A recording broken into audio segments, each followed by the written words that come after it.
Hey, good evening, everybody, and welcome to Dead Air Live on the Dead Air Full Spectrum channel. It is Sunday night, 8 p.m., and we are into 2 hours of incredible discussion, guests, and topics with regards to the paranormal. And I am thrilled to death that we are back after the 4th of July weekend getaway, which for us in Florida is hide inside the air conditioning because it's too damn brutal outside to even be there. So my name is George Lopez. With me always Mr. Ken DaCosta. We are simulcasting with KGRADB.com, KGRA on Facebook and on YouTube. And we are so glad that you guys are joining us there in the chat again. Always remember to subscribe. Subscribe. That means point and click that subscribe button. I know it's a lot to ask. I know. And don't forget also to hit that thumbs up for the content and a reminder bell for upcoming shows that are going to be happening here, right here on Dead Air Full Spectrum. Ken, did you have a good 4th of July? I did. We spent the day at my daughter-in-law's family's cottage, which we do a lot of on the ocean. Absolutely beautiful spot. And an interesting day today that I need to tell you about. Oh, really? My son and a friend were out on sailboats today, and my wife and I had gone there just to take a dip in the ocean and kind of hang out. And suddenly this unbelievable wind picked up, and the waters got really choppy. So they were fighting against the wind on the way in, and if you hit it just right coming into shore, it's like a race for the roses after that. So the young lady that was out there coming in flipped her sailboat and trying to keep it from smashing into rocks. So we beat it out there to, give her a hand and right the ship and take the sail down and fold the mast. She could make it back in. So I came for a little exercise, and I got a little bit more than I bargained for. Because we had to get out to her quickly before, because she was basically just trying to save the boat. There was nothing else that she could do to right the ship, so to speak. My son eventually made it back in at about 60 knots coming into shore. So we buffered for him, but it was just an interesting day out on the water today. So, but hey, we all survived. Here we are, right? Right. And nobody called local news to get this story on TV. No, we squashed it. It's the last thing we wanted. A bunch of chimpanzees out there splashing around in the water trying to save a sailboat from running aground. But we'll look back at it someday and we'll laugh. Today was not that day. Well, fortunately for you and your family, you have a cottage to go to and laugh, which is very nice. Yes. The cottage. Yes. Who am I dealing with here? I don't even know you anymore. A summer cottage. And then this week there was our first venture to the Conjuring house. Have you heard of the Conjuring house, George? You really want to go there? Yeah, you really want to go there. It's a legitimate question. But we conducted paranormal investigations there. Our first one is Rise Up Paranormal. It was an incredible night. Everything from spirit contact to UFOs flying over the house outside. I kid you not, by the way. Wait a minute. You had UFO experiences at the Conjuring house? We honestly did. I've heard about them, and I went, nah. But I thought we were seeing the International Space Station. But that's something you can Google to find out exactly where it is. And at the point we saw it, 5 minutes later on the phone, it was going over South America. So that ruled that out. So was it a satellite, a different one? Possibly, but this speed this thing was moving at, we saw express jets like FedEx jets going over the house, 4 times the speed of that. So yeah, it was pretty Oh, wild. yeah. Aaron Bush is saying that they had UFO activity when they were at the Conjuring house Hey, too. Aaron, there you go. Right. So, like I said, I kind of, dismiss some of that as something, natural. We are in a flight pattern there. This was a little bit different, but the actual investigation bore some fruit. So, it was interesting to say the least. Julie DeMay, who just popped on, and I decided to spend the night there. Hey, Julie. And during the night, about from 3 to 4:30 in the morning, I had this little child's voice next to the sofa I was on that just kept kind of whimpering, and words were coming. And, I would just kind of like sit up, look around real quick. Disembodied. Yeah. So, Oh, yeah, okay.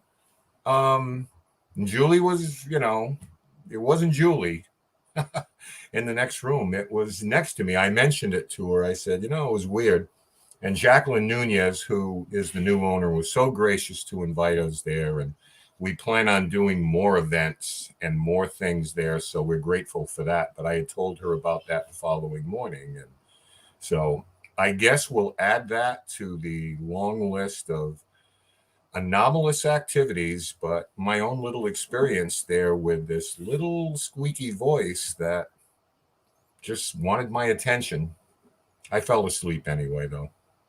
well, for those of you out there that are Hi, seeking the Brittany. possibility, if you're looking to go towards the Conjuring house, the man on screen right now is the one whose butt you should kiss on social media. That's just kissing butt on Facebook. He loves that kind of stuff. That Yeah, works well. yeah, can't get enough of it.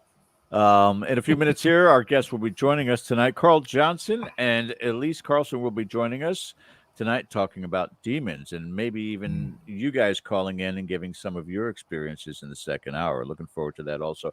Speaking of UFOs, I have a theory, and I know Bill is in the studio right now. I know he's trying to get us a wonderful UFO guest upcoming here soon. He's going to email him and see with the upcoming anniversary of Roswell. We'd love to have him join us. But I brought this up to Ken the other day, and I wanted to get it first on record on the show, and even like to think what you guys think in the chat.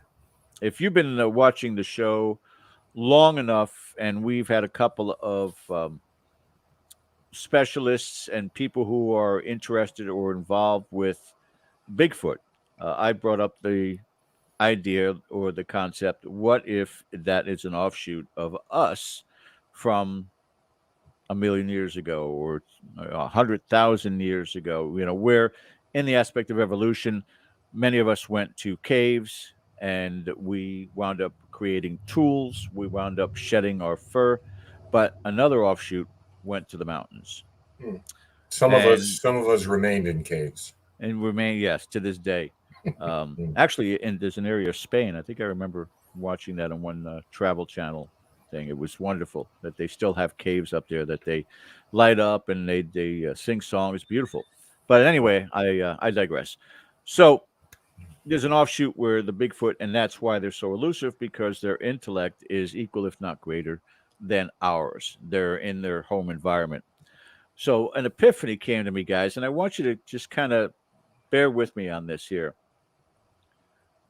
When we're talking about UFO sightings, a good portion of those UFO sightings, if not all or most of them, seem to be around bodies of water, correct? They've talked about these ships that will dive right in or come right out of the ocean or Great Lakes. And I started to wonder as to whether or not, remember the old stories when we were growing up in our age bracket, and that they would show these videos of fish that would eventually grow legs, that would eventually grow on land, that would eventually, again, evolve to a more land based creature. What if there was another offshoot that stayed in water and continue to develop intelligence and continue to develop civilizations. In other words, the point I'm getting to is what if most, if not all, of these UFO encounters are indigenous and they have a tunnel system underneath the water that can take you from the Great Lakes to the oceans or whatever. How they travel, we don't know. But it makes more sense of why, in a lot of the different things we hear about missiles being shot down, meteors being disintegrated by these advanced systems, why they would be protecting this planet versus somebody outside of our solar system who's just watching and violating the prime directive from Star Trek. But if they are indigenous to this planet and just far more advanced, they have to be, considering the incredible amount of pressure that they live within underneath the ocean, that they have had to create certain vessels, certain vehicles, certain civilizations that allow them to stay there. And again, looking at it right now, here's the scary part. And I don't think there's a person that's watching that would disagree. The Sasquatch live in peace and harmony together. And so does this indigenous underwater alien, but not alien life form, that we're the lowest on that list. We really are, Mhm. because look what we're doing to each other. Look what we're doing to the planet. And these others are not. Yeah. So I would love to throw that out there to the UFO community. I would really love to see, and I'd love you guys in your in the comment section to tell me what you think of this theory. I'm curious about it. Um, Ken, you mentioned we talked about it a little bit, but you didn't really say anything much back about it. What are your thoughts? Is it Um, potentially there? Is it possible? to look at it from the aspect of common sense, if incredible distances have to be traveled, and we immediately assume that it's a much more advanced technology and civilization where they're able to fold matter, travel through wormholes, portals in space. Um, let's say that it's not that. When we talk about extreme distances, we're probably talking about Mars, right? So that is the thing that everyone's talking about is putting someone on Mars, traveling to Mars. So let us say, for the sake of argument, 50 years from now, we take this endeavor and make it a reality. So, do we populate the planet with some type of structure to be able to sustain human life atmospherically? Would we not stay there and populate it rather than shuttle back and forth? I mean, going to the moon is, I'm not downplaying it, but it seems like a hop, skip, and a jump these days. But if we Right. travel to nearby planets, I doubt very seriously if we're going to take 25 years to get there. We would probably populate that planet and at least have a base or remain there. So it would stand to reason, under your assumption, that perhaps we're not talking about outer space, we're talking about inner space, right here on this planet, that would not require the amazing distances to be traveled. But There are, you're still basing it upon an external civilization sure, creating a base here, where I'm sure, saying it's evolutionary and it's all indigenous. The creation, the progress, the technology is all indigenous. They have been able to work in harmony with the ocean. yeah. I mean, that's true, but I don't understand why they wouldn't have a presence or take advantage of the resources that we have here. I mean, why just leave the planet to the same species but in a lesser evolutionary state? And then there may be a very valid reason for it. But if, they've Yeah, we've been evolved to killing that each other. point and they are us, then why just leave the planet to this monkey cage at the zoo that we have here? You know, Well, it would be like what was the movie, Ken? And I think it was the Time Machine, but they had the Morlocks. You know, they had the ones that lived above ground, the ones that lived underground, and right? every once in a while they would take one from above ground down below. You know, similar to abductions. But I'm wondering as to whether or not, in this particular case, for thousands of years, we have been a warring faction at war with each other. And if this is a peaceful, civilized, advanced portion of humanoid, that they are sitting there going, let them do whatever. We have nothing to do with them. They never advanced and they never will, meaning us. Well, So we don't bother with them in that sense, but we can't let them blow up the planet. It's the well, one thing we can't let them do. hopefully, I was going to say, hopefully, they will intercede for their own Yes, survival before that happens. I believe But that.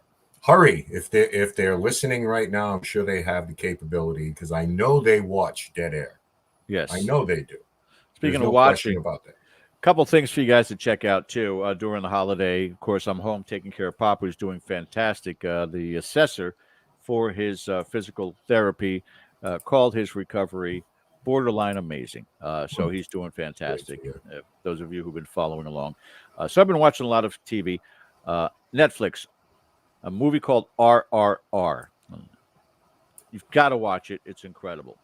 Um, Another show, Terminal List, on Amazon Prime.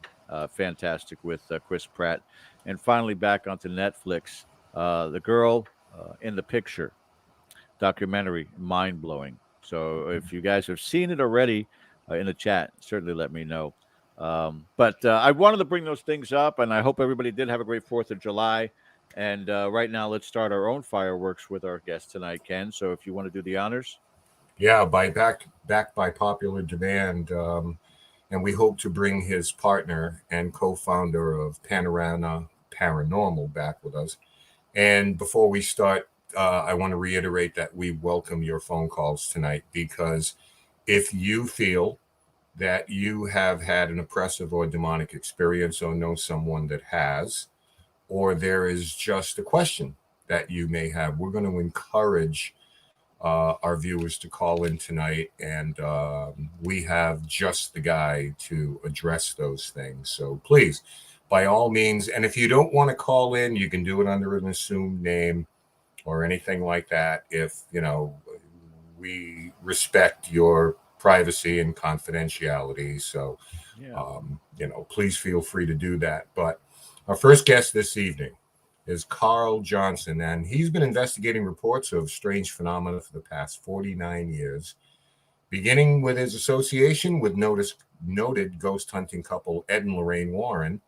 And he and his brother created the Parapsychological Investigatory and Research Organization, or P.I.R.O. It was a research team based at Rhode Island College in Providence. And by full disclosure, they were both called in to investigate the Perron family situation in Harrisville, Rhode Island during August and September of 1973. They, in turn, notified the Warrens of the Perrons situation, and 40 years later, this inspired a motion picture titled, of course, The Conjuring. Carl specializes as a demonologist, and he continues his exploration of the preternatural through the research unit Panorama Paranormal, co-founded with historian Elise Giammarco Carlson. She's a darling to our audience. You guys loved her when she was on. And if the wind blows the right way, we're hoping that she joins us a little later on. But without further ado, let's bring on Carl Johnson. You got me. Hey, Hello hey. there, Carl. Hello. Carl First is coming question. from the Ooh. FBI basement of Fox Yes. Mulder's studio. I don't know how you It's pull gonna that look one like off. that, Okay, yeah. I'll give you a bigger screen so you can check out the haircut. There you go. How are you, Yeah, sir? well, I just came in, so it's it's not breezy out there, but I just it's not like it's going to come down over my eyes or anything like that. Yeah. So we'll lay this confirm or deny those are indeed the actual X-Files in that cabinet behind you. There are historic documents in those drawers. Yes, there Oh, are that's what you're some. going with. Okay. There are articles and deeds, documents from the 1750s in some of these drawers. So it's true. There really is I'm looking right a treasure behind you, trove and I in can here. I can read the cabinets, and I think the first one says Roswell Secrets. Is that right? Well, I have my own personal notes around here. We do. Yeah. So I don't want you to see everything I've got out here. Uh-oh. Just, Oh Hey. yeah, sure. just happen to be here. No Yeah. file. And Oh, so, you got yeah, you just stumbled across it, I'm sure. This is the glow in the dark version. It glows in the dark. See? Come on. Glows in the dark. Oh, Wow. that's They don't bother me. My hands aren't stinging now. The Ouija boards don't bother me. I don't think they ever did. I gotta give you a throwback here. Hang on. Oh, he's got something for us. Okay, we're going to get into, before Gonna we show and start tell. this, I have a feeling we're going to get into Ouija boards here, and that's fine. Let's do that. But in the meantime, we'll wait till George gets back, and while we're waiting, Okay. All right. You ready for this? yeah, This is the 1972 version. Oh, 1972. I had that. Oh, Isn't that incredible? Oh shit! something. Jesus. Threw that out of his. Oh my! You've seen it here, folks. close the portal. Real time. Get some salt. I'm fine. I'm fine. Don't worry about it. I have a Power feeling of this Christ compels me. could go sideways in the morning. Get an old priest and a young priest. Hmm. How was the 4th of July? You know. How was your 4th, Carl? Mine was good. I mean, it's I wanted to see the Ancients and Horribles parade in Chepachet, Rhode Island. It seems I never get there, but Elise was there. She was able to go. I had a family invitation that I couldn't pass up, and that was okay. It was actually very good. Got to see fireworks at night. So it was the 4th. It came and it went. I wish it was a longer holiday weekend. Got kind of sunburned.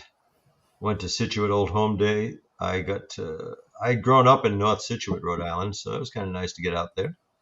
And didn't see anybody I knew that time, so it was strange. But all in all, a good 4th.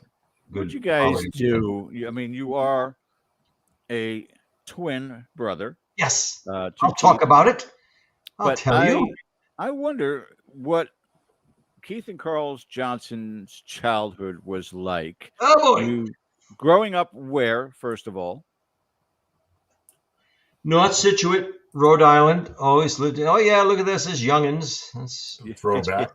That's probably 2005. Yeah. That's a throw you back there.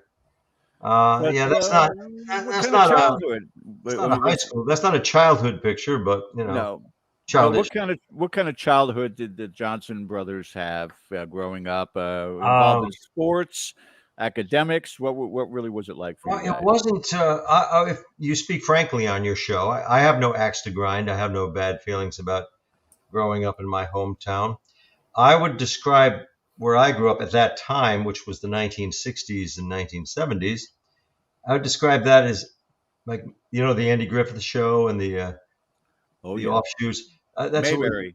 Mayberry RFD without the laugh track, without all the niceties, without Aunt B baking pies, without the niceties. But a lot more Otises, right? Yeah. Threaten your life is what I do. Otis. Yeah. Oh, Otis is the town drunk. Yeah. That's a throwback. Some of us in the chat will understand that. Yeah, the 1970s was more like the town druggie because everything. If you tripped going up the stairs, it was drugs back then. Oh, he's drugs. He's the drug. Really? Yes, on the pot. It was that severe, And You're kidding. I didn't care about the drugs. They were available. I just didn't. It's just not a place I never went. And but back then, I'll give you an example of that unnicety in the house. Yeah, we had quite the reputation. My brother and I did. My sister was popular because she was very pretty.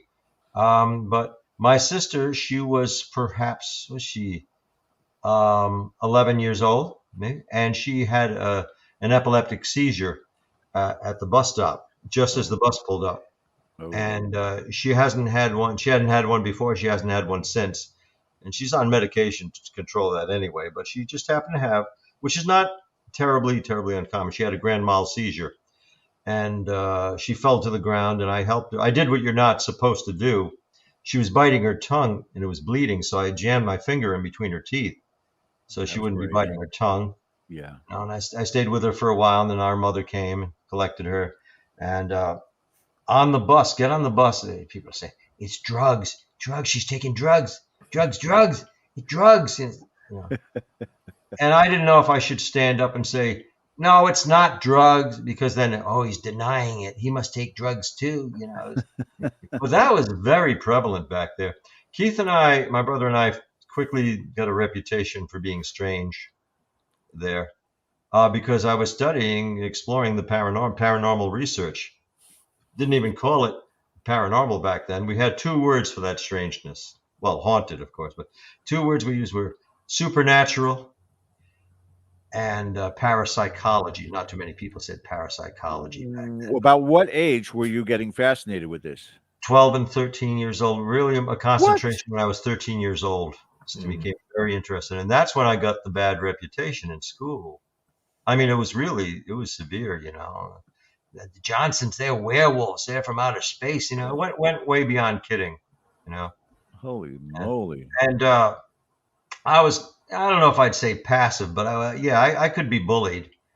And I had enough of the teasing and the silly business in my junior, 10th grade? Yeah, a sophomore year. I had enough of it, and I turned the other way around, and I became rather assertive, self-assertive. That got me a worse reputation, believe it or not, because people found out I could punch back, and that I could put somebody up against a locker, and I could yell at a teacher, when it was, I thought it was called for, and I could send somebody with one grab. I could send somebody, flip them and send them flying down the hallway. Now I thought, all right, they know I'm not to be messed with, that I have a fuse. They'd say, oh my God, warn his parents, there's something wrong. No, I was just tired of hearing all this stuff.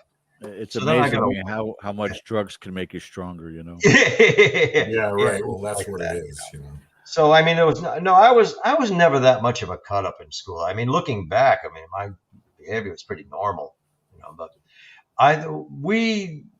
Keith and I became, I always had friends wherever I sat in the cafeteria at school. I even experimented with it. Right away, that table was crowded. Everybody wanted to be entertained. Everybody wanted to hear Carl. We had pretty intellectual discussions, actually, for our ages. And I don't know, it was just fun. I was very popular in that sense. But we also, with the groups you're supposed to join, like the Boy Scouts of America, and like the baseball team and things like that, quickly became. I was in Little League. That's actually not a good memory. I think a lot of us have bad memories of Little League. Some of it has good memories, but no, that was awful. But it was Little League when I was 12 years old. That's when I learned, and the lesson has stuck with me, that adults are just big children. They really are. Emotionally, they're big kids, and they're like that. And you better not hit it was practice, but I hit what would have been a home run. My first time up there, that got me ostracized right away. I thought, well, now they're going to be putting me in every game. No, that was not. That kept me on the bench because I happened to hit what would have been a home run. I happened to hit that just after the coaches. I remember their names and everything. The coach's son he was trying to hit the ball. He was kind of small, and he got 5 balls and 3 strikes. It was a practice game. But I said, oh, poor kid, he'll get better at it. But I got up there right after it. Boom! Went to the top of the fence and bounced ball. Easily would have been a home run. And I thought I was going to, oh, look, Johnson can hit. Look at that, So I came, Mr. Morrison? He said, sit down, Johnson. Just like that. And I got benched for the rest of the season. and Wow. hadn't done anything. It was that climate. I mean, that's a silly, like long ago story, but that gives you an example. That's how we were raised in that environment. Some of it had to do with we had some things going against us, my brother and I. We were always well dressed. We had perfectly straight teeth, and we were good looking. Yeah. So that didn't win us fans. Let's put it that way. It was a strange thing growing up in situ. It was very isolated. I am talking about such a long time ago, but always Sure. had that feeling of being kind of ostracized, like something's different about you guys. You know, you were going to leave you out of everything. So I think it's natural that I would foster an interest in the paranormal, because that's something out there and interesting and different. I didn't have to accede to the norm to study these things. I did make some mistakes along the way. I brought in my research book, which was Hill and Williams' The Supernatural, and it had pictures of witches celebrating a Sabbath in it. Unfortunately, I did that, and I left it on my desk during lunch, and the teacher got it, and I was called to the office. Oh no! Look at this young guy has pictures of naked witches in his book, and I was like, well, yeah, but but you know. So I quickly got a reputation, but yeah, people are like that, you know. And plus I was just, you know, I could speak well as I do now. I was just, you know, in some ways accelerated. You And can almost attribute it to divine intervention in a sense, Carl, because again, you're looking at all of these things happening, these incidents, but guided you to something that eventually became a main part of your life, something that you fell in love with and excelled in at the same time. So things happen for a reason, as my mom always said. Things I happen think for a so. reason. It did foster a sense of isolation in me, but not withdrawal. You know, I was always sociable and outgoing, but I learned to live and think on my own and enjoy my own hobbies and interests. And I always had Yes. some kind of following. I was always a leader too, because I was always starting some group, some study group. And I always had and they were the intellectual guys in school, guys and girls, and I always had them around me, you know, because we were achieving things. You know, so yeah. This is why Well, you and Ken get along so well, because Ken, I mean, he's running the Rise Up Paranormal, and he's yes. also running the Ocean State Paracon, and now he's conducting events at the Conjuring House. That's why I hate him, but same kind of mentality, It's both of fair. you guys. Yeah, Well, you know, the thing is, growing up in Rhode Island, I know where Carl and Keith grew up, and you're talking about more of not a very diverse area. You're talking about more of a rural setting in Situate. You Yes, know, it this was wasn't before it like got more built up. Providence or Pawtucket where you had a different groups of people that you could find your way. It was more, you described it as Mayberry RFD. I mean, imagine if Opie was reading Hans Holzer back then on those shows. You know? Yeah, that's So a good different analogy. environment. Would be, yes. But it got to the point where I would walk in the village of Situate. I mean, you can't make this stuff up, as they say. People surprised me. I'd be walking through the Situate village, and you see blinds close and your shades come down, because I was that boy you shouldn't talk to, you know. But Yeah. where I got that reputation, it wasn't like I was actually going out and doing rituals and sacrifices or anything. I was just reading about it, but that's all it Sure. took. That's all it Well, took back then. you know, it was like, you know, I was 8 or 9 years old and getting my hands on everything about UFOs I could. So Yes. I'm sure I still have the book I bought at the fifth grade book sale for like 50 cents or something, called There's Something Out There, and still have it. And when I give talks on UFOs to MUFON, you know, I invariably produce that book and say, you know, hey, I was 10 years old at the time, but, you know, I did get to start in baseball. So at least I had that. Our guest tonight on Dead Air is the estimable Mr. Carl Johnson. And tonight we are going to open up phone lines to you, as we mentioned.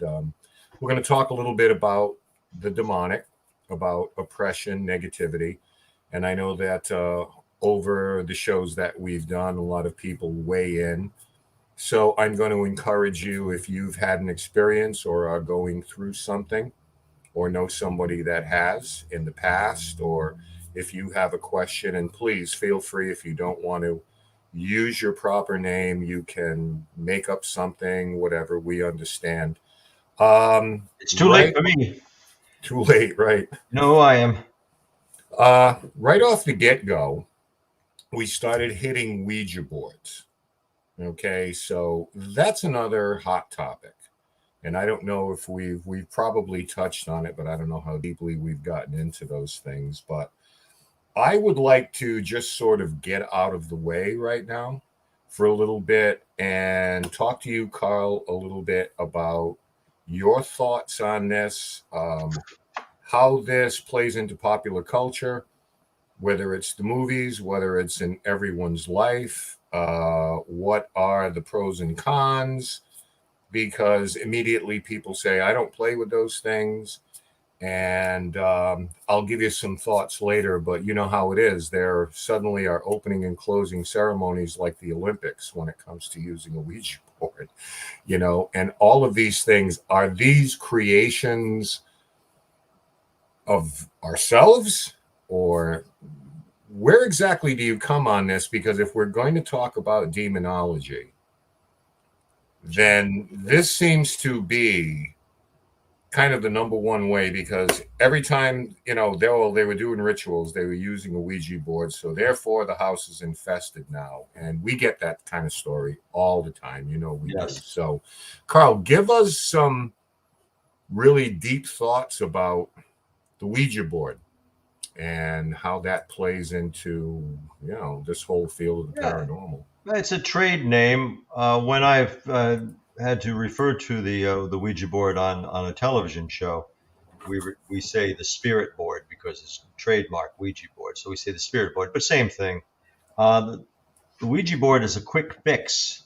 It's there. It's accessible. It's a game. People can say it's harmless, but you can always purchase one, and it works for people who believe in it. It's dangerous for people who believe it is. It's as potent as people accept it and believe it to be. Not saying you can't create some mischief with it, but you see, it creates something of a vortex. I don't think the Ouija board has any power in itself. It just doesn't. I mean, somebody who's skilled, gifted in psychometry, the ability to perceive emotional emanations and significant readings from an inanimate object. They would know what a Ouija board is, a psychic person, but they might feel, oh, there's something deadly or something really diabolical that came through this board. It's just a game. It's a board with a planchette, letters on the board. And when people start asking, and I'm speaking from personal experience as well, persons start asking questions on the board, they get answers. And then it's like, oh, how could the board have known that? Only I knew that. Did you hear what the board? Well, yeah, you knew it, so it came through. I think much of the response is ideomotor, where little impulses from the person's fingertips, because you're supposed to place your fingers very lightly on the edge of the planchette. So naturally, there's going to be a little shaking and a little nudging, even if unintentional. But sometimes you get answers that are spooky, and then it's time to close the session, they say. I really do contend that it is as real as the people playing it accept it. The power is not in the board. A Ouija board is not going to haunt a house. Sometimes Ouija boards do strange things, like people have become spooked by them, and they throw them out, put them in the trash, and then they look, and the Ouija board is back in the house. Now, that's interesting when it happens. But my sister and I would speak on the Ouija board when we were teenagers. I think I actually started when she was 11 and I was 14. We found that fascinating. My mother bought us a Ouija board because they didn't think anything of it. My mother and her stepmother in the 1940s and 50s, they used to talk on a Ouija board on Saturday nights. They didn't have any ill effect from it. Then again, the novel and the movie The Exorcist had not come out. So they just didn't. The Ouija board is always supposed to be spooky. It's a mystifying oracle. but it wasn't really scary back then, decades and decades ago. My sister and I were talking on the Ouija board, and it started to say things that inside knowledge shouldn't have known, and it would identify itself. And my sister and I would experiment. We'd say, well, we believe you're real. Could you give us a sign? And the board spelled out with our fingertips on the planchette. First of all, it spelled out the name Sylvia. We got different names. We got Sylvia, we got Nikolai, we got Buzz, just these strange names. And my sister said, "You're pushing it." I said, "No, I am not pushing it." And so my sister Cynthia and I became fascinated with our Ouija play. And I think it was the second time we were playing on it. We were getting these names. So we said, I said, "Can you give us a sign that you're here?" The board spelled out cellar, Cellar. So we excused ourselves from the Ouija board. "Excuse us, we'll be right back." We went to the top of the cellar stairs. We waited there about 20 minutes sitting there, and no, nothing's going to happen. We started to get up, and there was a wooden partition when you're facing down at the right side of the stairwell, and we heard 3 knocks on that wooden partition. Okay, we did ask for a sign, and we look at each other. We wait a little. "Can you do it again?" Yeah, it was answering us. Now, examine the factors. We were adolescents. We believed in the power or the effectiveness of the Ouija board. We believed that there were spirits in the house. And, of course, haunted things were going on before the Ouija board play. But so we knew the house was somewhat haunted. So that was success, jackpot. So we became very, very fascinated with our Ouija board play. After a while, I started giving my sister very bad messages, like die and, the death and you will lose a friend. And all. Well, yeah, of course, eventually that happens. So that was very interesting. I just stopped it when I did it enough. Then my guy friend started to get interested in the Ouija board too. We did it for a few years, and then it was okay. We've done it enough. There was a TV episode of the series A Haunting, and this one documented my time growing up in that house in North Scituate. They had young men playing my brother and me, and my sister, a little girl playing my sister. Very, very good performances.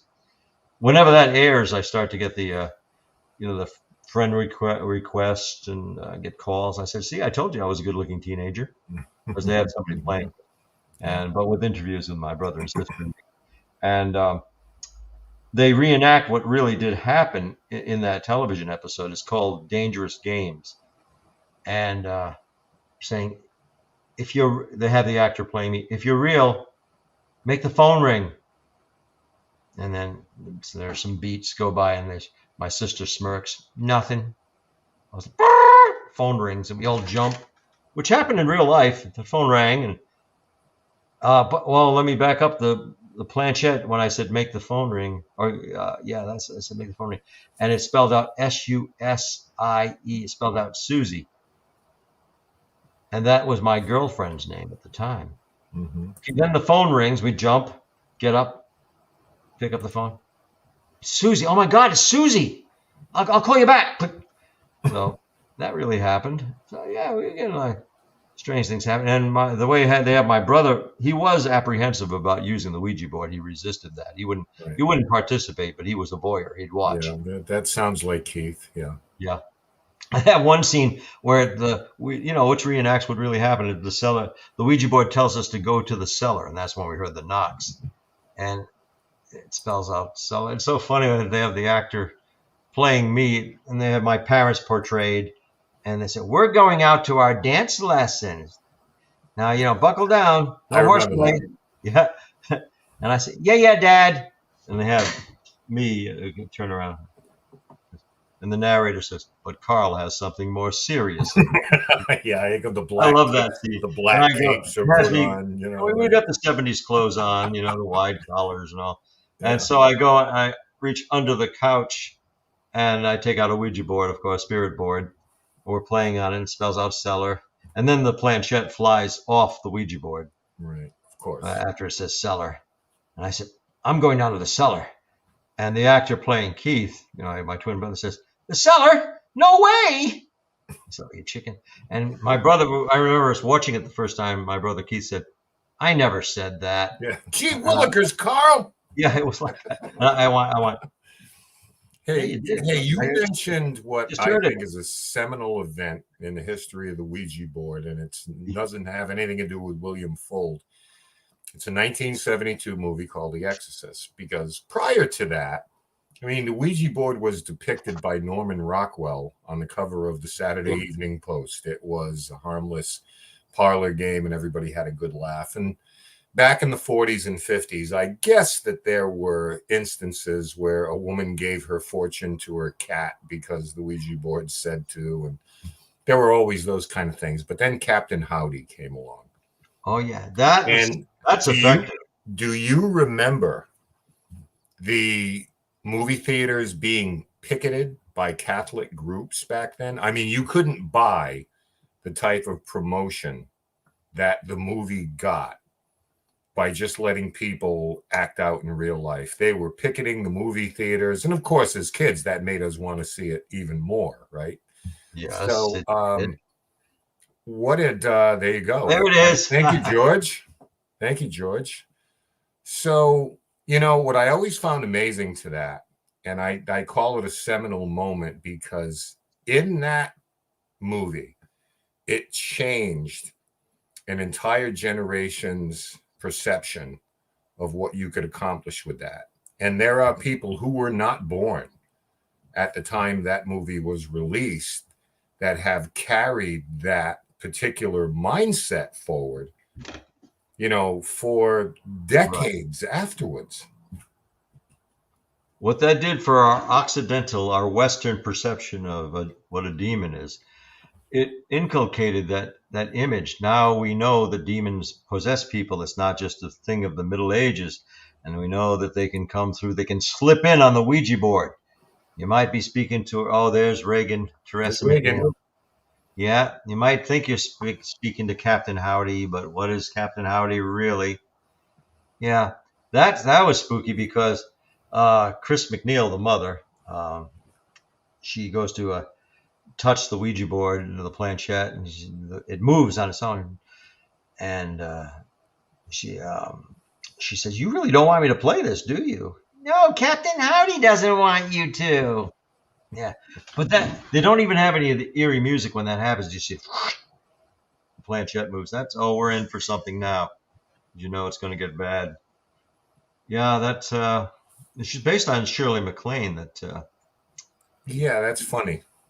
The actress, Chris McNeil, supposed to be. And, right. We did have a daughter and all that.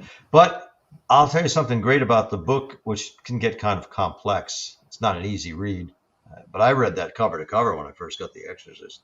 And what they show has psychological implications. It's not that this was a perfectly normal, innocent child, and all of a sudden, what took over, how does she get possessed? And they find out it's actually Pazuzu, an ancient demon. Well, they show she wants her father to call on her 12th birthday, and he's not calling. And Reagan is at the edge of the bedroom door, and Chris McNeil is talking to Sharon, played by Kitty Witt, and she's saying, "No, he's not calling. He just doesn't give an F. He doesn't care. He can't call his own effing daughter on her birthday." And they show Reagan's listening. Linda Blair, she's listening in on that. So there's a disturbance there. She so wants her father to love her, and she wants her parents to reunite. She wants a father image. She hopes at least that her mother will marry Burke Dennings, the director of the movie that she's acting in. And so she's got that pressure on her. She doesn't feel loved because she hears her mother saying, "He just doesn't give you, can't even call his daughter on her birthday." He does call later, like after midnight, the dad does in Europe. But there's something wrong. Something's gestating within her. There's a division. And that's what that division leads to. Yes. And of course, it is based on a true case. Are we talking about the Roland Doe? Yes. Yes. Okay. And those of you who know what I'm talking about. It is the case that actually happened, and help me out, Carl. Was it Missouri? I should know. I was just there a little while ago. Yeah, right. I You mean, the setting for The Exorcist is in Washington, but Yeah. that's not the case. I Um, think it actually happened in St. Louis yeah. in I'm trying to think how 1950. far up we went. Right, I think it was just outside of St. Louis. You know, right. with that it was. But we had I'd gone on to a Paracon, and we were still in Missouri at that point, and we went a little bit out of our way to find this house, and just knowing what transpired there makes it eerie going by. Sure. A young man rode on a bicycle. He said, "You looking for the Exorcist house?" Say, "Yep." There you go. You know, there we There you go. go. I mean, it's got to have that Amityville type of thing where people just cruise up and down the streets looking to just catch a glimpse of a little bit of paranormal history, you know. But I know that before we go to break here, the other thing I wanted to mention about this, and then we'll kind of move on from it, is that, and I've said this on the show before, where I feel like we bring a certain element into that as well, because no one tells you to take a Ouija board to a cemetery or up to the attic and light candles around it and do all that. Those are kind of like inventions for us, that sort of vicarious thrill we get, that kind of adrenaline rush. And oftentimes people just end up scaring the hell out of themselves Yes. more than anything else, because It can be fun. It's fun to be scared from a safe distance. Right. That's why people- Right, but Yeah.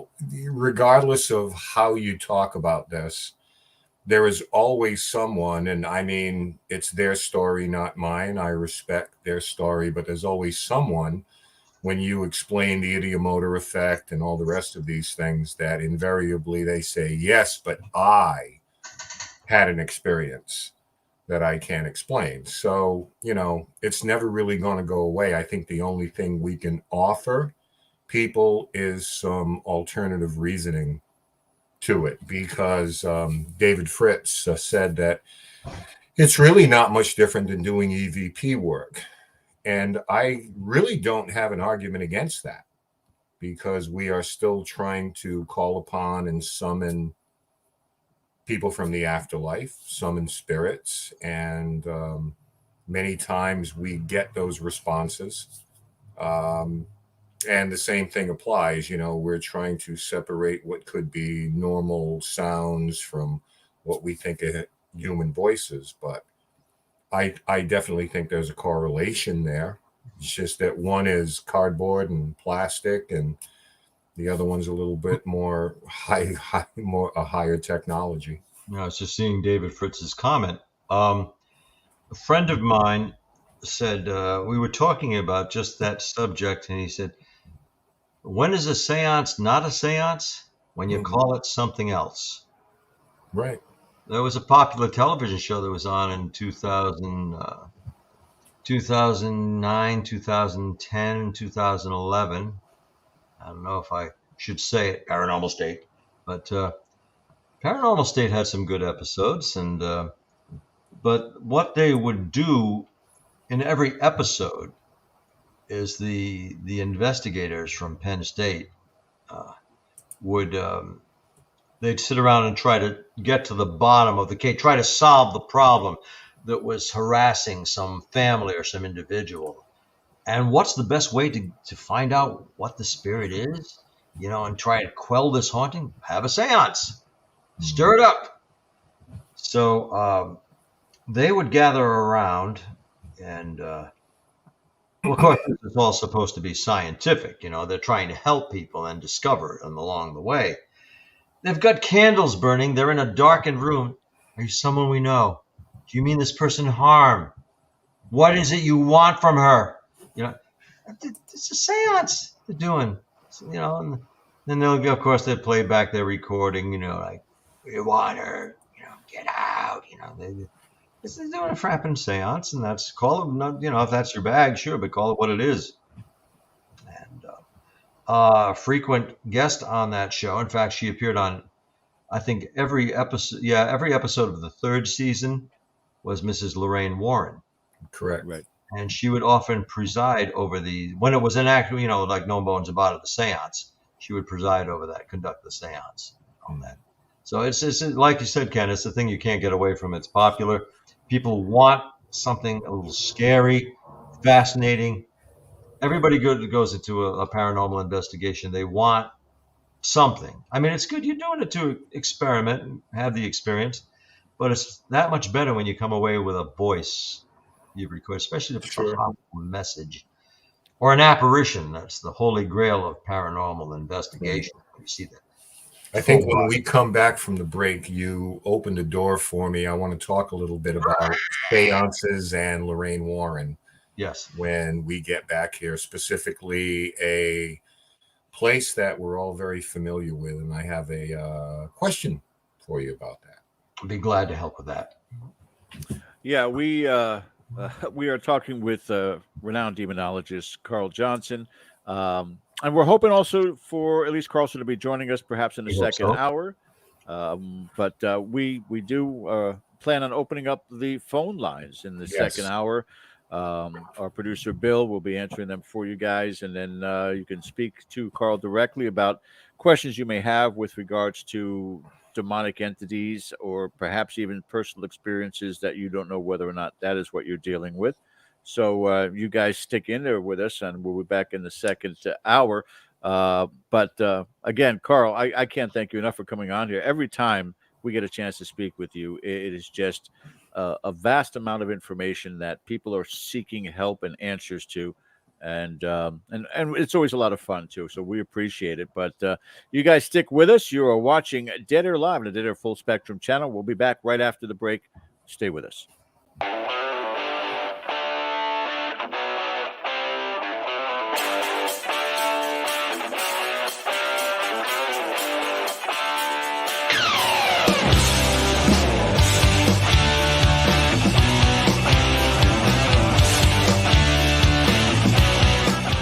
Hey members, the new KGRA DB app is now available on iOS and Android devices.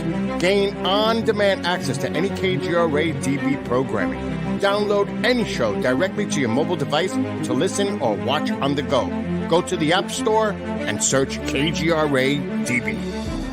Scrolling all day, time can disappear. Wanna make it count? Why not volunteer? Posting pics of your food, that takes up time. Time, you've got time to binge all of season 9, though it got so bad. Time, you got time. We're gonna grow back and be the same browse you had. Just a few hours to keep families from harm. Help us end home fires with Sound the Alarm. Volunteer for a day to install free smoke alarms in your community. Discover the observation deck.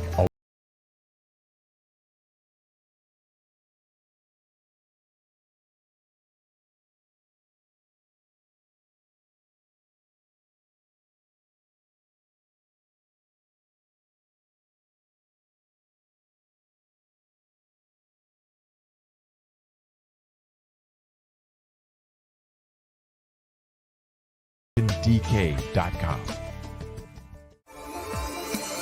You're listening to the KGRA Digital Broadcasting Network. We provide unparalleled coverage of trending news in the world of ufology, cryptozoology, and paranormal phenomenon. Whether you're watching our video live stream or listening to one of our audio programs, you are getting the best from world-renowned researchers and hosts, guiding you through topics the mainstream won't touch. Miss one of your favorite programs? No problem. Head over to the members area at kgradb.com for access to our massive library of award-winning content. Make contact, stay connected. Only at kgradb.com.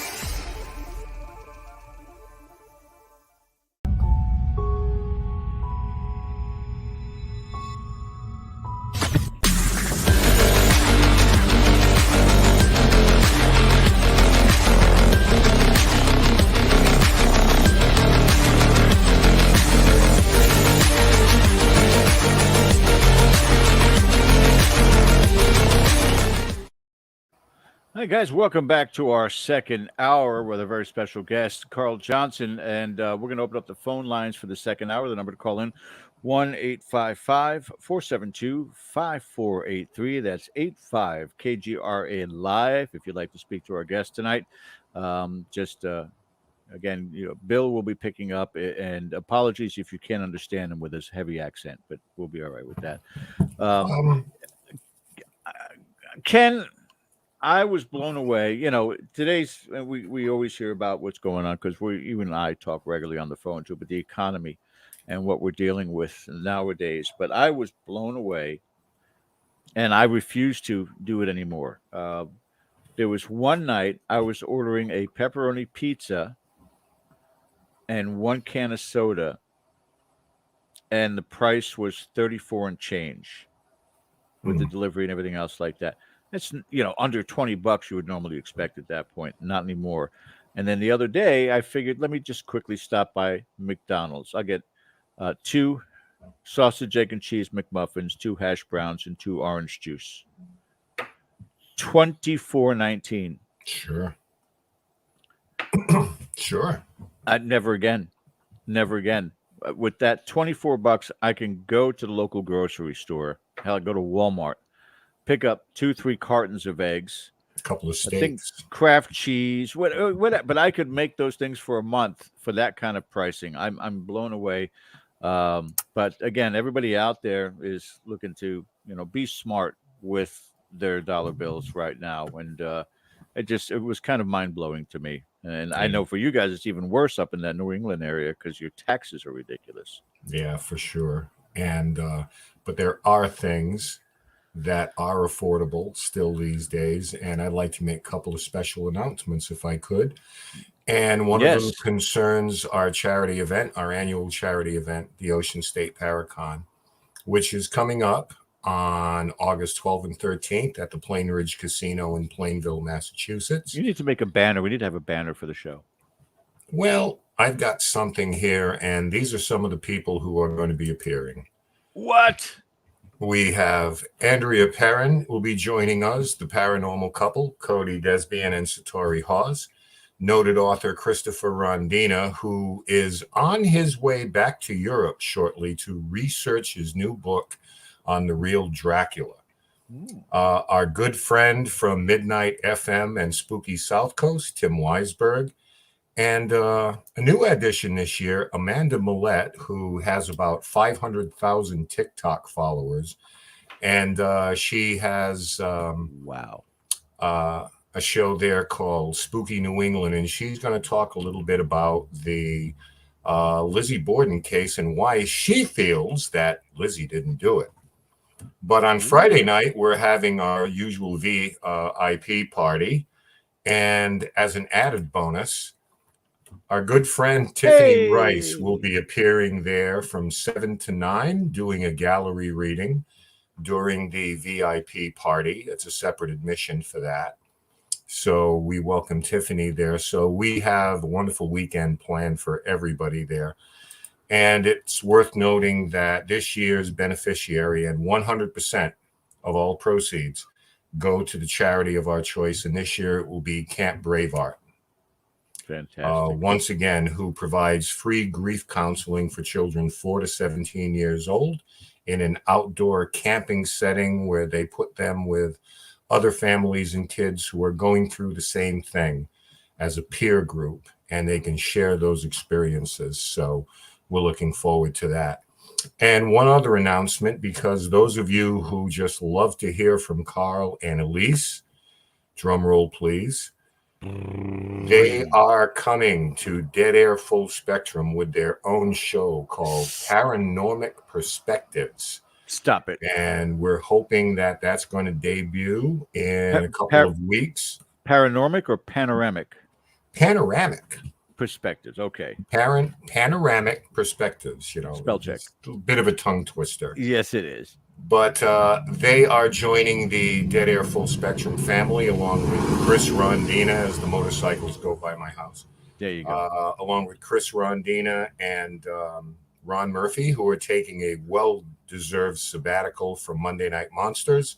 Every other Thursday, there's Live from the Haunted Museum with Cody and Satori. Extremely Strange, which I took a little 2-week sabbatical from that, but we'll have a new episode on this week.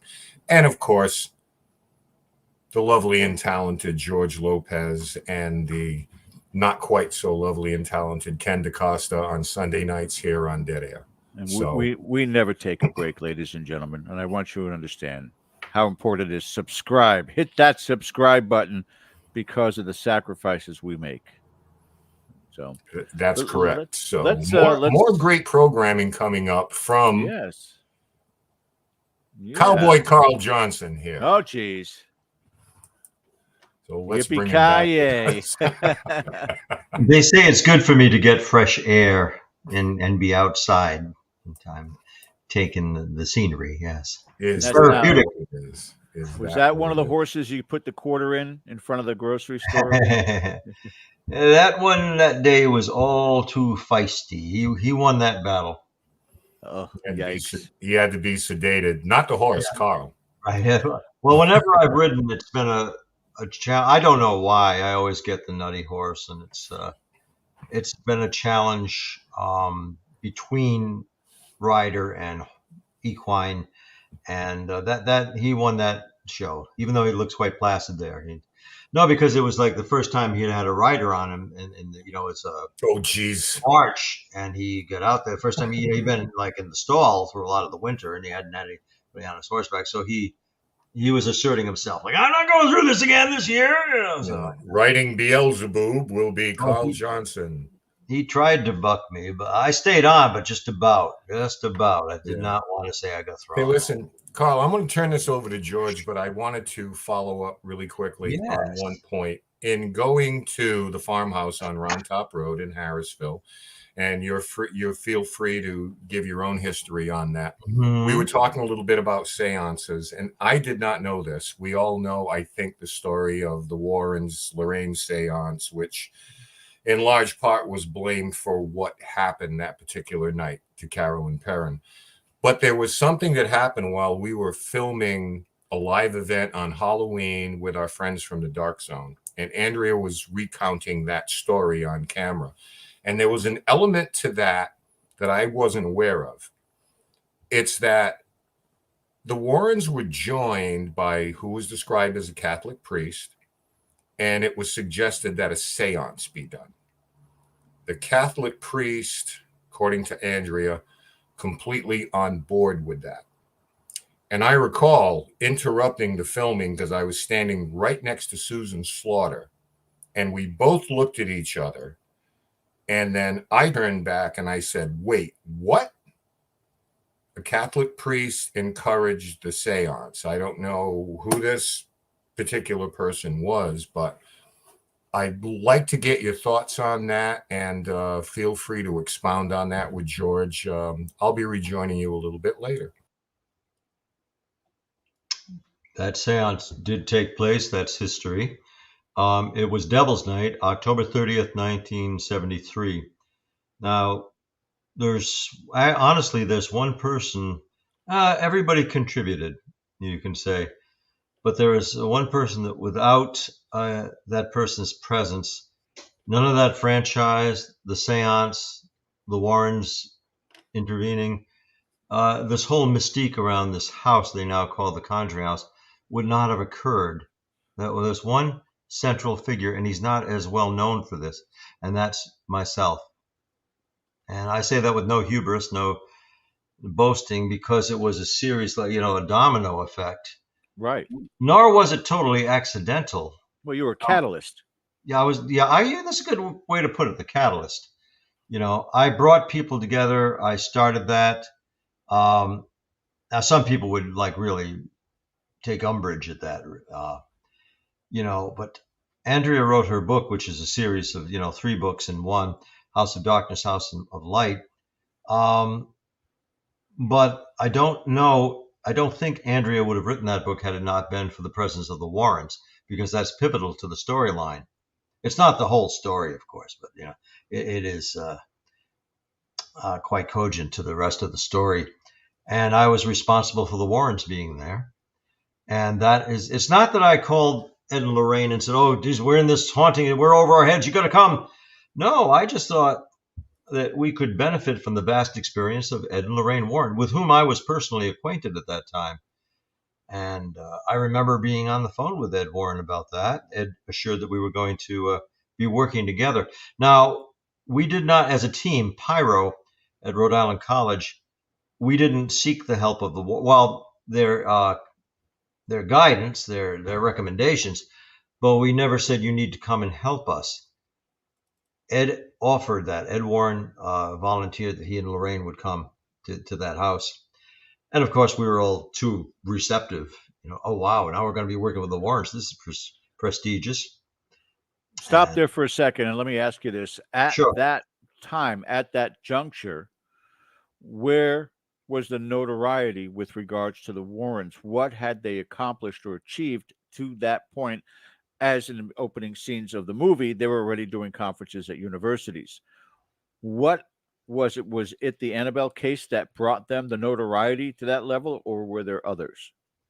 No, there was the Amityville horror, and they were somewhat, and I will say the Warrens were in the periphery of that situation. They weren't central to it. But they wanted recognition for being involved with the Amityville horror, the Amityville house, and they didn't get it at first. But then they came into their own. They started to get known for being, the persons who addressed that case. So it was the Amityville horror that really did that. Then, of course, the Conjuring exploded their popularity. Back then, they were the ghost hunting couple. It wasn't like, oh my word, we have the Warrens, we've got the top, we've got the best. No, it was a good idea to have we felt it was a good idea to have Ed and Lorraine there. They weren't as well known, of course, as they are, posthumously, and as they were like after the release of the movie. That really shot them into space. That the Conjuring houses came. It's just easy to say the Conjuring house than the farm at Round Top. I prefer saying the farm at Round Top Road. But that's what did it. But we had no idea that was going to take off. We would have taken a lot more pictures if we had, because at the release of the movie, Lorraine Warren, and I quote, and it's recorded, Lorraine Warren said two things about that movie. She said, Ed and I were the only investigators at that house at that time. Yeah. There's photographic evidence to the contrary. Besides a lot of testimony from people who were there. Also, that movie is as true to life as any movie could be. Even people involved in that, like Tony Spera, Ed and Lorraine's son-in-law, married Judy Warren. He says he gives it a complimentary 5% true. Right. It just wasn't. It's an entertainment. It's a motion picture. It wasn't anything like that. I don't say I don't like the movie. It's just, to say it's highly inaccurate, it is an understatement. I will allow, though, that watching Patrick Wilson and Vera Farmiga portray respectively Ed and Lorraine Warren, it's like watching them. It makes me nostalgic. I liked Ed and Lorraine Warren. I watched that and I said, that's what they were like. You see them lecturing? Somebody they're at a lecture hall, and someone in the audience, they don't say where, but someone in the audience asks, "What? Listen, you're like a demonologist and like a ghost hunter. What do people call you to?" Yeah. And Patrick Wilson, as Ed Warren says, kooks. Yeah. That's they had that repertoire with them. It was a delight to watch Ed and Lorraine Warren, hear them lecture. The Warrens, we were conducting that case. We were conducting, as P.I.R.O, to the best of our abilities, a scientifically based investigation. But, we wanted to take readings, pictures, recordings, get into the background, find out what happened. And it was that time that my views on paranormal investigation crystallized. And I realized there's always a psychological background. If it's something that is absolutely, where the people are just determining if they're going to leave their residence, if they feel it's demonic or something unwholesome, then there's something went wrong. Something triggered it. It's not just George. It's not just innocent people I don't know if I want to say innocent, but it's not just unsuspecting, naive people who moved into a residence. All of a sudden, all hell breaks loose. It's just not that simple. No. There's the human element. I can absolutely attest to what you are saying, Carl, because, and I have mentioned this in the past on the show about the road trips that Andrea and I would take. Andrea Perron and I, for those of you who don't know, Andrea Perron and I wrote a book together. So yes, fill in a flicker, they're right there. I got tired of reaching it off the shelf behind me, but I can tell you we have had extensive discussions about that time in the farmhouse on Round Top Road. I can tell you that there were certainly personality traits, there were certainly experiences, there were certainly events that took place that without a doubt in my mind contributed to that activity, perhaps even was the start of what that activity was that they were dealing with, that may not have anything to do with the property's history whatsoever. But still, regardless, it's a sensational case. It's an incredible case. But I'm going to put you right here on the spot, Carl. You're welcome to. I welcome it. On your gauge of your experiences working in this field, where would you put that case in comparison to some of the more severe cases, or were there and have there been more severe cases than the Perron family case?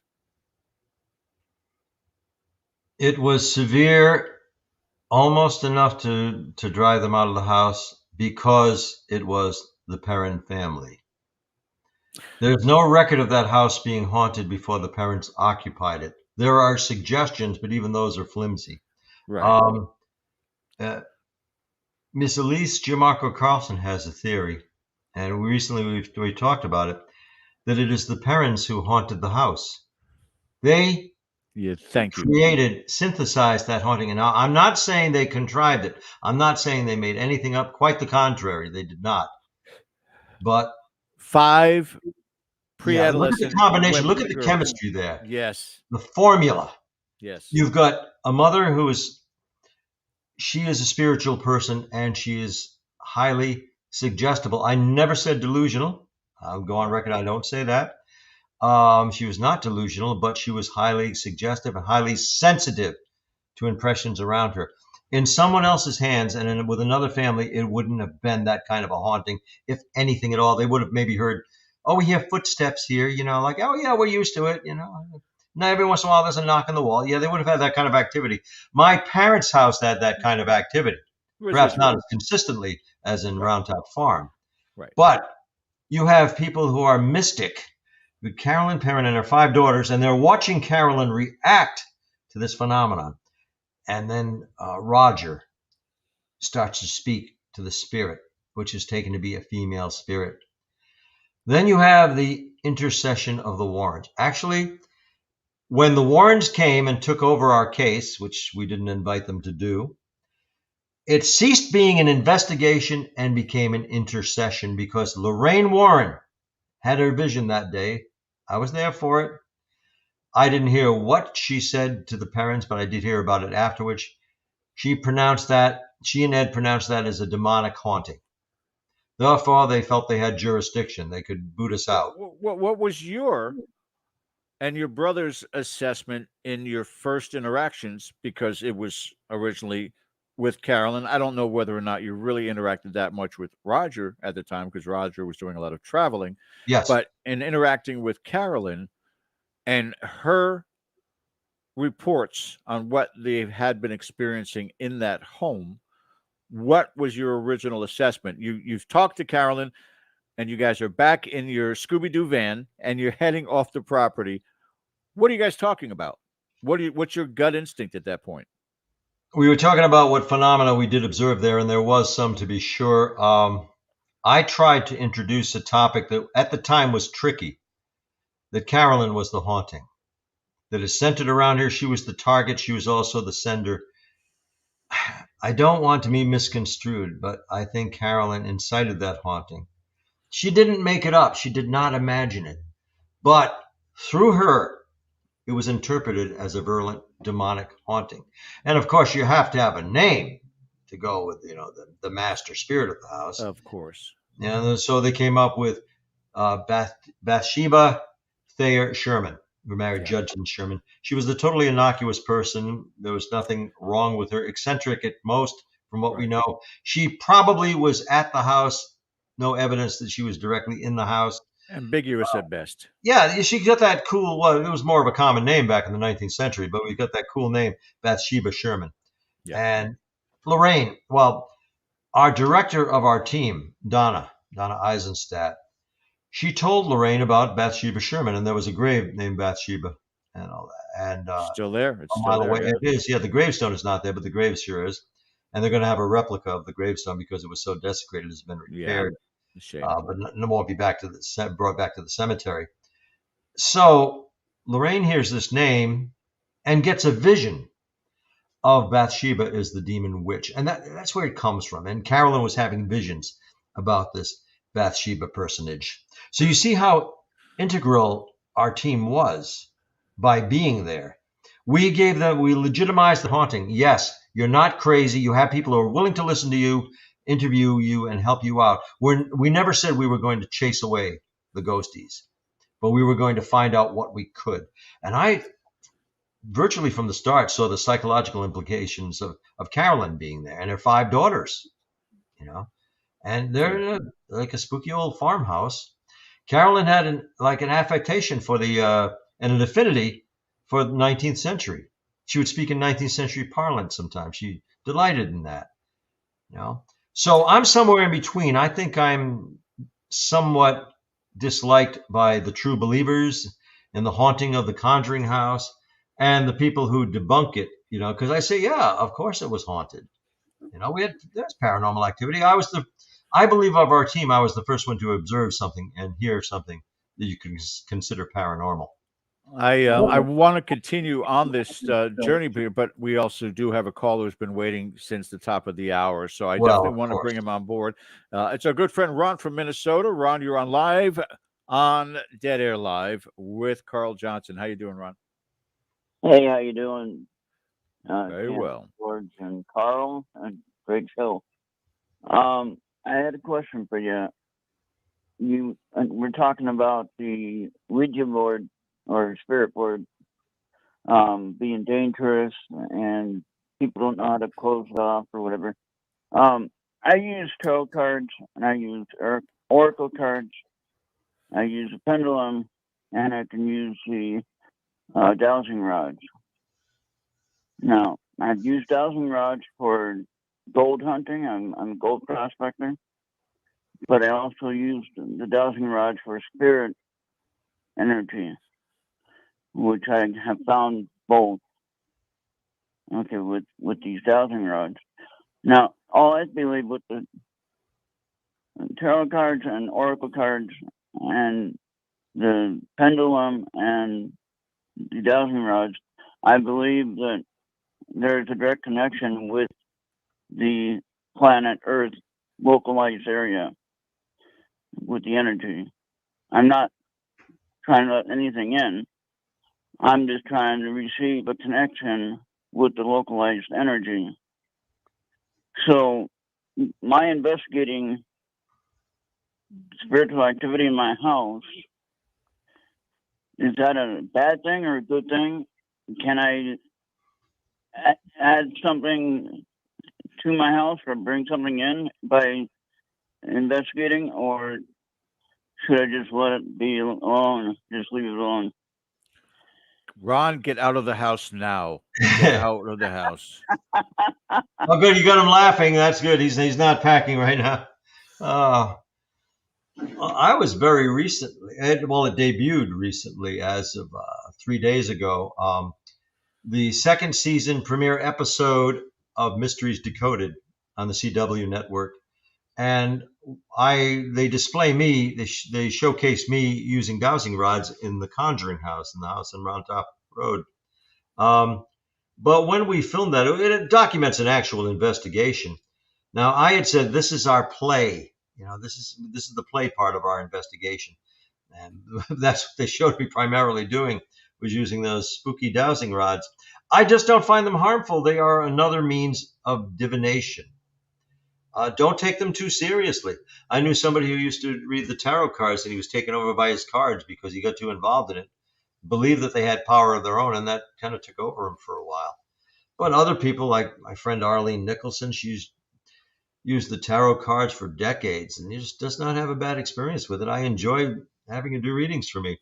Yeah, just, try to look upon it, as the late Bruce Lee said, play seriously. Yeah, take it seriously, but don't get too wound up in it. It's an amusement, and they do remarkable things. There's no scientific basis for the. You can try to break it down like the divining rods, I like to call them. Yeah, they're polarities. They will be attracted by magnetism. They can be really remarkable. In fact, mine are down in my car in my briefcase. Otherwise, I'd demonstrate them now. I've never had a bad experience with them. They've puzzled me how they can answer as they do. I think they answer the way they do and so accurately because they're supposed to. Let me give you one example of a fun time I had with the dowsing rods. I used to be employed by historic Slater Mill in Pawtucket, Rhode Island, the birthplace of the American Revolution, Industrial Revolution, I should say. And there were 3 old buildings on the campus.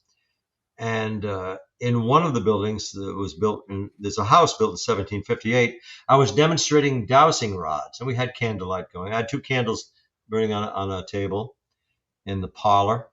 And those dowsing rods, everybody loved it. We had ghost hunts at night. I call them the evening tours. And I would direct those ghost hunts. And the 2 divining rods, the rods would point to this girl in the corner. And it was kind of dark in the room, so I wasn't sure quite who was there. They were pointing to a girl in one corner of that parlor room. And then they pointed to the 2 candles. But they opened up and pointed to the 2 candles in approximation to where they were. And I went back to the girl, the young woman, went back to the candles. And I said, I don't know why they keep pointing at you and then the candles. She said, well, I work at Yankee Candle, Yankee Candle Store. And, that's cool. Had so many good times with those rods. I just never had a bad experience with divining rods. I think I saw that episode that you just mentioned on the CW. Yes, it was very recent. 3 days ago that aired. Yeah, I remember. Yeah, and it's available to watch. I didn't remember your name, but I remember I seen that episode. Yeah, Jennifer Marshall was the lead investigator there. Great guest. Thank you for the show tonight, Carl. And keep up your good work. I shall. Thank you for your vote of encouragement. Right. Hey, you, Ron.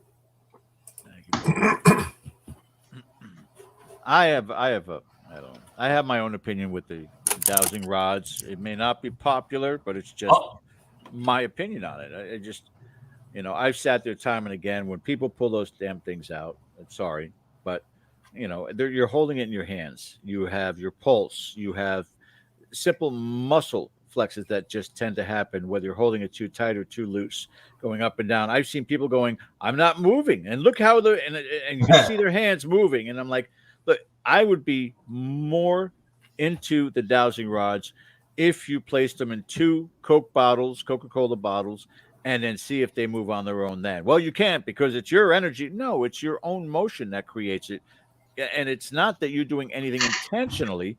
It's just, even if it's just a simple, the nerves in your body are moving in a certain way, it might go in a direction that you want it to go. Turning this way, turning it this way. I'm not a true believer in it whatsoever. And even if I were to hold it in my own hands and say, wow, I'm really not moving it. Look, it's moving on its own. The fact of the matter is we are. It's happening. So that's my contention with regards to dowsing rods. But to each their own. I would never incorporate that myself. I don't for a moment think that a spirit actually grabs a hold of those electromagnetically or whatever and moves them. I've experimented with them. I tried to get them to move certain ways, and they will move for me when I want them to.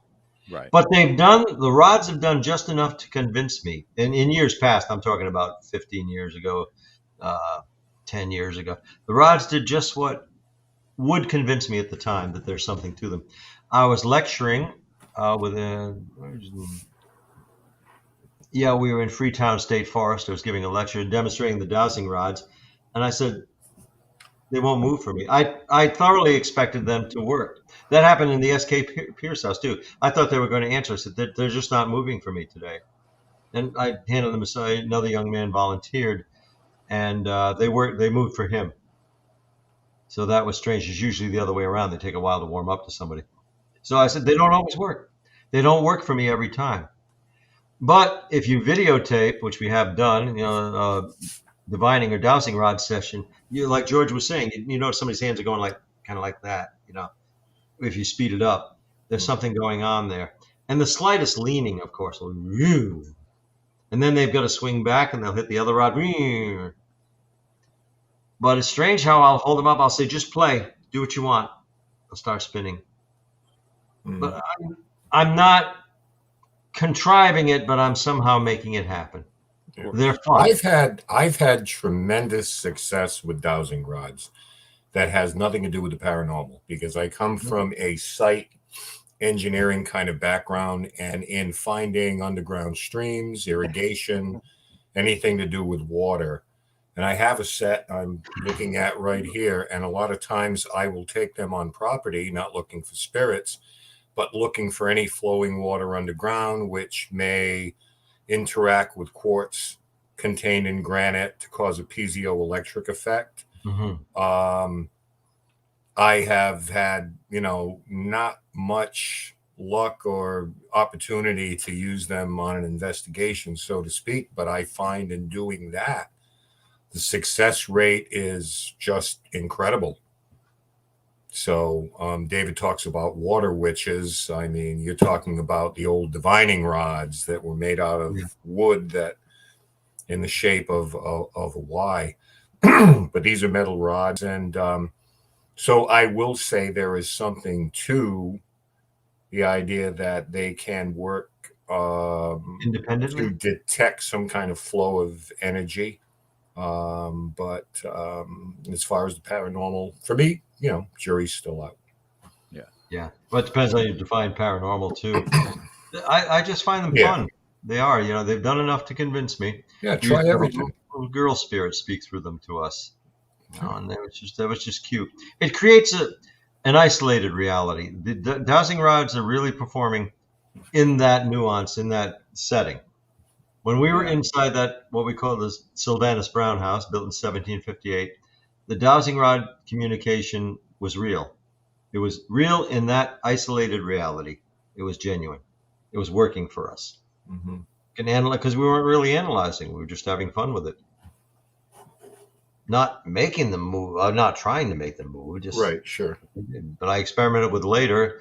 Later, I was able to make them move by thinking of certain things.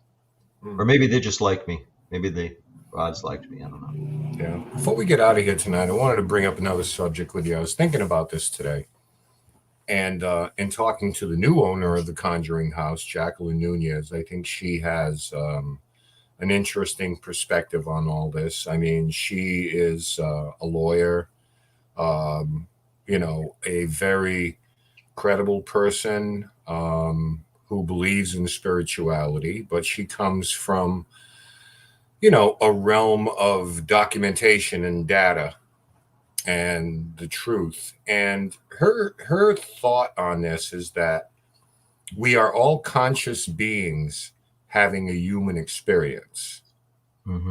And it's I think an interesting and fascinating and very credible perspective on this, because those of us, Carl, and I'll include George in this too, that have been in this game for a long time, I think that we have found our answers, that there is enough out there to determine that there is something beyond this mortal coil, and that our consciousness does survive death.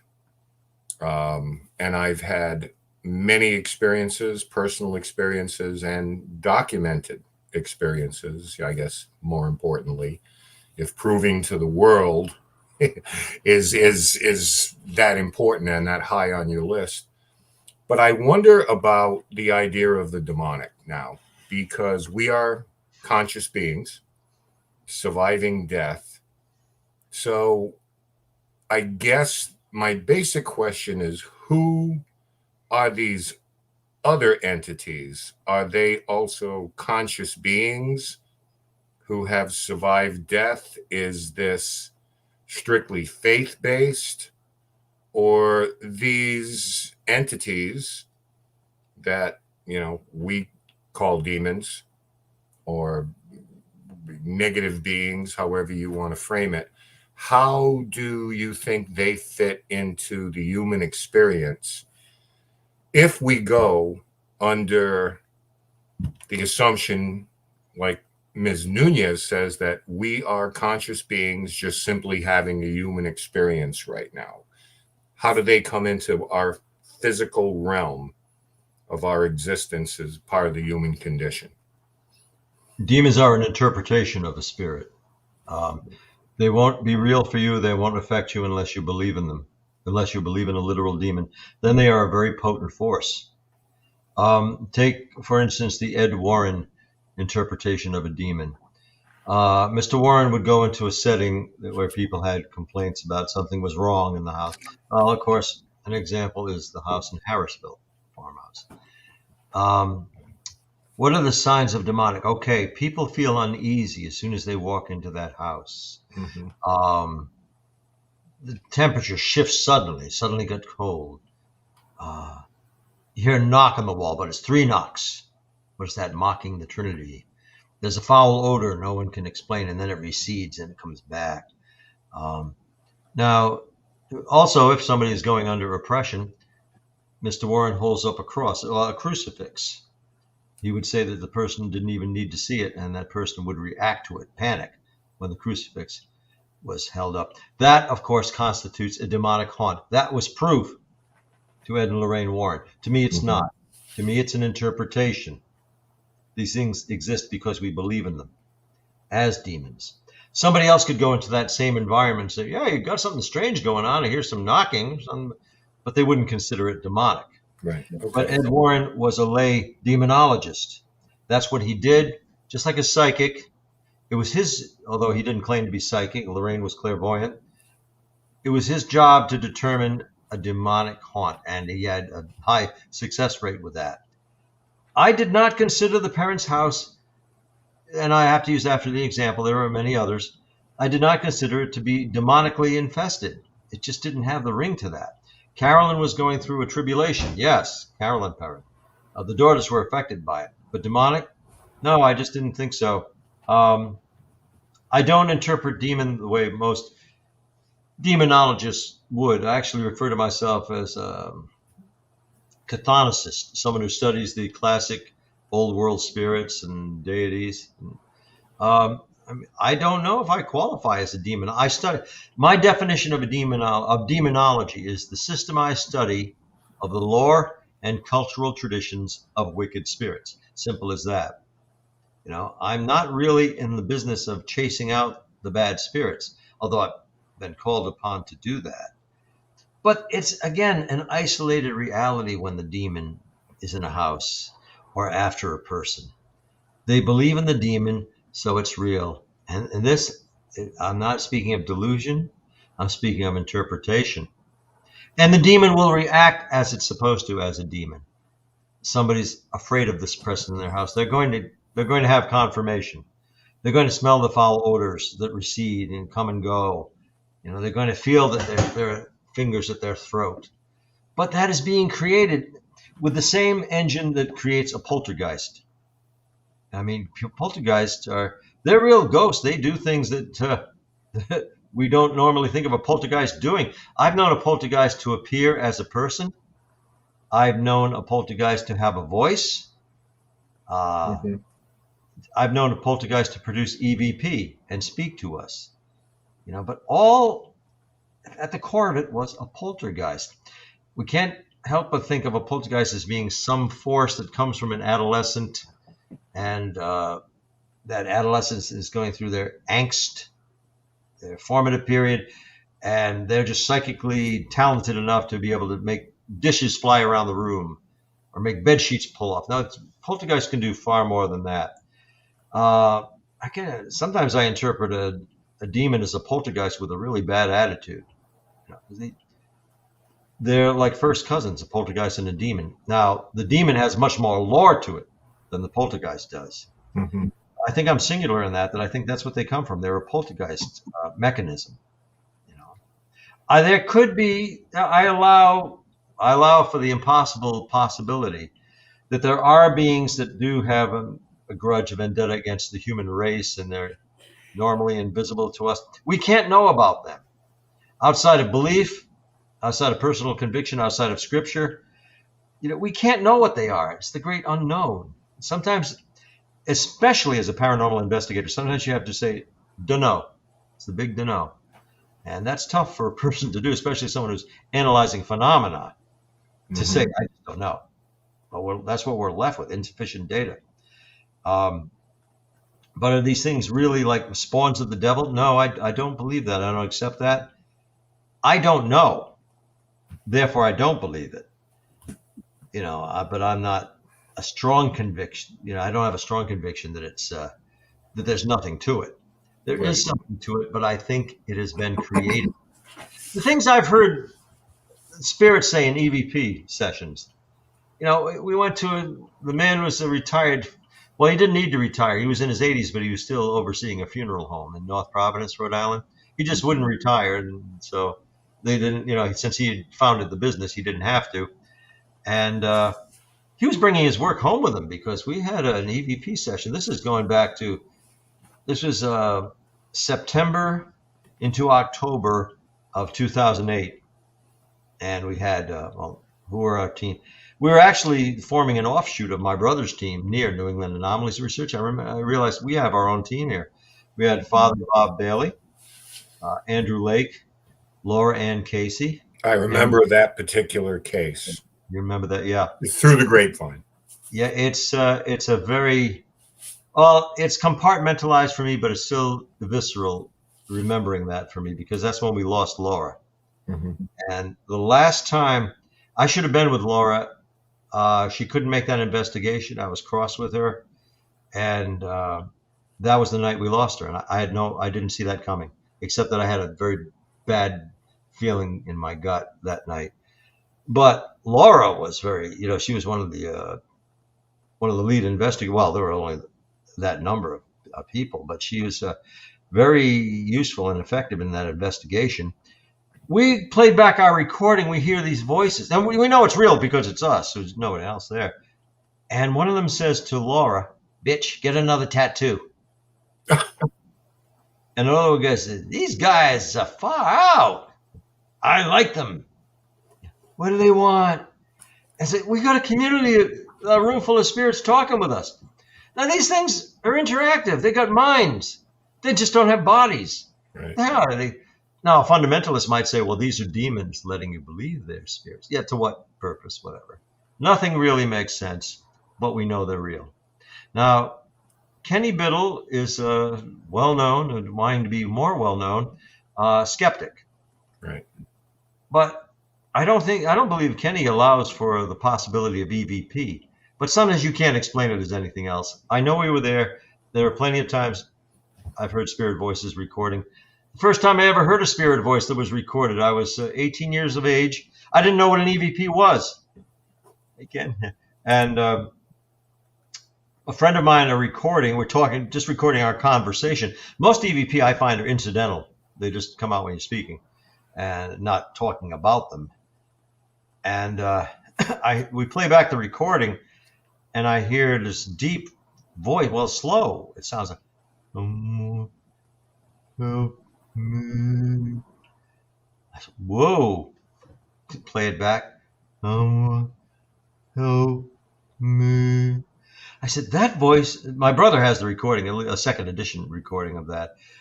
I said to my friend Mark, that's saying someone help me.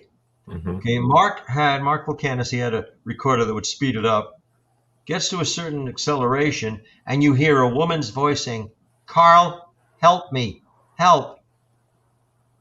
And you also hear tapping on it. Now, where did that come from? I never knew what it meant, what it wanted. Maybe that explains the apparition of a woman I would see in my parents' basement, because that's where we recorded it. Sure. But that was at the same time I was investigating the house in Harrisville. I don't think there's a connection. A lot of strange things were happening back then. But that was recorded on August 23rd. Strange things happened to me on August 23rd. My niece was born on August 23rd. Ed Warren passed away on August 23rd. I was in a significant car wreck on August 23rd. Recorded that first ever, for me, EVP, electronic voice phenomenon, on August 23rd. So, but getting back to the poltergeist, the poltergeist in a house I was investigating had quite a lot to say, and it was aware of us. It had a mind. Now, was it the spirit of a dead person? I don't know. It had evidence of a poltergeist because it was throwing stuff around the house. Now, Ken, you know that when we are called in to investigate, generally persons would say, "Oh, all hell broke loose after you guys left. You know, hey, you were on the way over here and my crucifix pendant was pulled off my neck." You may not see a lot while you're there, but you hear the story, the testimony. This was a rare example that while we, the investigators, and Laura Ann Casey was a member of this team. This was another house, a house in Coventry, Rhode Island. And we were watching crockery, dinner plates, sugar bowls flying around the room while we were there. You almost you'd be nervous, on edge, because you'd hear a crash. There it goes again. It's happening. That was fascinating. But the poltergeist had a voice that we recorded. Menacing, but intelligent messages. Yeah. I want to talk a little bit about that because you mentioned Kenny Biddle and folks like him, Michael Shermer, Joe Nickel, professional skeptics, for lack of a better word, Benjamin Radford, and there are others. And then we talk about Ed Warren, for example, going in and seemingly consistently taking that posture that there's something demonic present. And to me, I can't help but think sometimes they're two sides of the same coin because there's a predisposition involved there. It's like, I go in and I don't believe any of this, and that's going to be my perspective. Or I'm going in with a preconceived idea that there's probably something negative here, and that's my approach. So as we preach a lot, and I know you have as well, it's easier said than done sometimes, but objectivity is, I guess you could say, have an open mind. It's probably, the best way to put it. People understand that concept.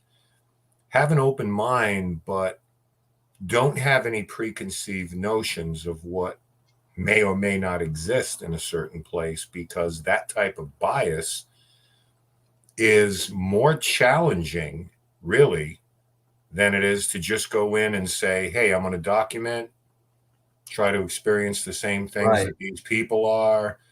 I think it's a hindrance when it comes to really investigating, just by definition of the word investigating.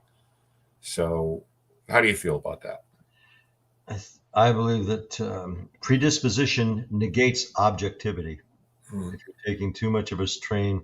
Yeah, a very good example, like Ed Warren and Kenny Biddle, polar opposites. Now, Kenny Biddle is not exactly James Randi. He admires James Randi, but James Randi was like not somebody you'd want to have dinner conversation with. No, he was too much into. But at the core of it was a cry for recognition too. I'm the skeptic. There's nothing to paranormal, which was a quote from James Randi, the amazing Randi, who is a magician.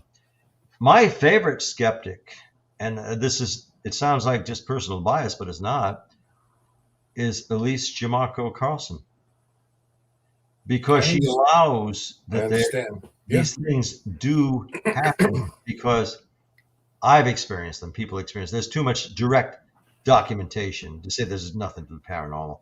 All right, say it's RSP, K, say it's psychokinesis. That's fine. I'm good with that, but it's still something weird.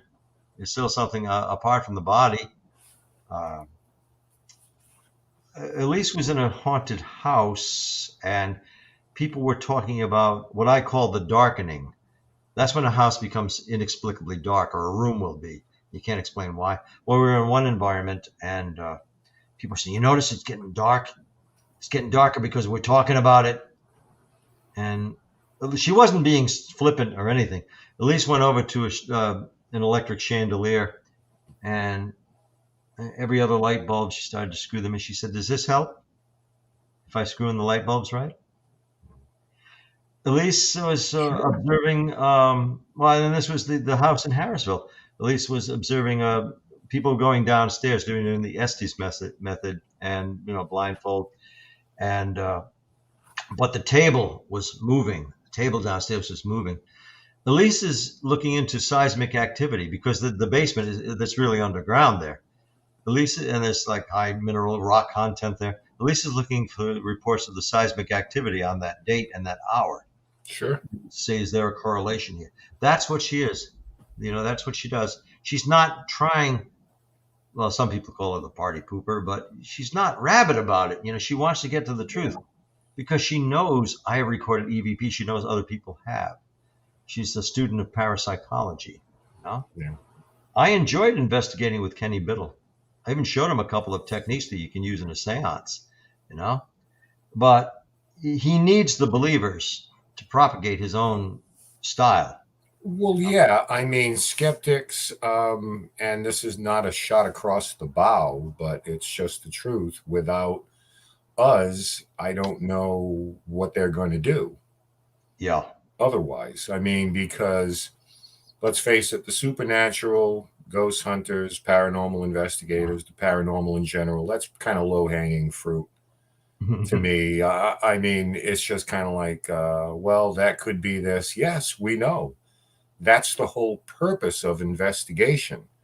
And we're talking about something different when a group of people are going in to investigate a location and we're squiring them through and we're trying to be moderately entertaining for whoever's benefit this is, whether it's the location, for funds that are collected, whatever the case may be.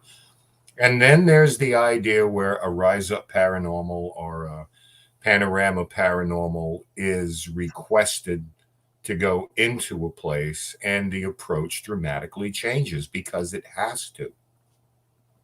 Mm-hmm. Well, when you've got a demonologist of the calibers of, or a demonologist couple, the calibers of Ed and Lorraine Warren, they are going to receive that reaffirmation.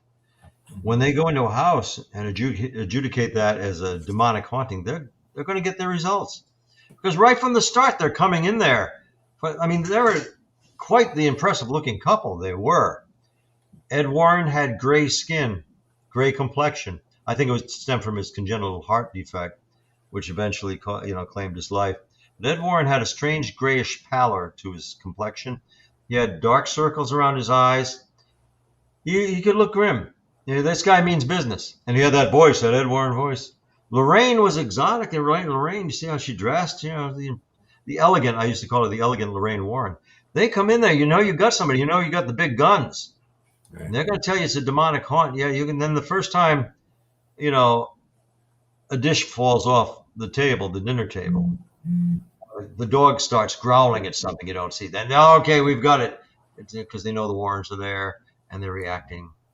Carl, we have to stop there. We are at the top of the hour for our show to end, but we are so grateful for you to join us tonight. And of course, Elise is now ostracized from the show for not showing up. That's why I said so many nice things about her, because I know she can't come back now. But you will be back with yes. Panoramic Perspective, and we're going to discuss that again, have you back on once we get that show rolling. But we got to go ahead and end the show at this point in time because I know Bill's waiting and anxious. So I want to thank you for joining us tonight, and all of you. My pleasure, you guys. Listen, stay with us afterwards. Yeah, don't hang up. We'll be back next week.